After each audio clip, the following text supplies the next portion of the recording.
Red Bull কি একটি energy drink company? Interesting fact হলো, রেডবুল নিজেরা নিজেদের এনার্জি ড্রিঙ্ক বানায় না। তাহলে তারা আসলে কি বিক্রি করে?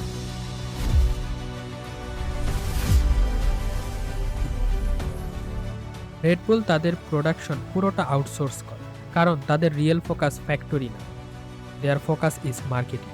রেডবুল ড্রিঙ্ক সেল করে না, রেডবুল সেল করে অ্যাডভেঞ্চার। তাই আপনি দেখবেন mountain cliff jump, skydiving from space, formula one racing, extreme sports events, সব জায়গায় রেডবুল। তারা একটা সিম্পল মেসেজ দেয়, রেডবুল মানেই energy, courage, risk taking mindset. মানুষ যখন রেডবুল খায়, তারা শুধু টায়ার্ডনেস দূর করছে না, তারা ফিল করে I am bold, I am active and I live different. এই ফিলিংটাই তাদের ব্র্যান্ড পাওয়ার। আপনি কি বিক্রি করেন সেটা আসলে সেকেন্ড থিং।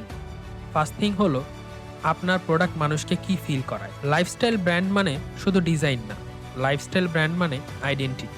যখন মানুষ আপনার ব্র্যান্ড ইউজ করে, তারা যেন নিজের পরিচয় প্রকাশ করতে পারে। আপনার প্রোডাক্ট কি শুধু প্রোডাক্ট হিসেবেই রয়ে গেছে, নাকি সেটা একটা লাইফস্টাইল, একটা মাইন্ডসেট, একটা আইডেন্টিটি হতে পারে?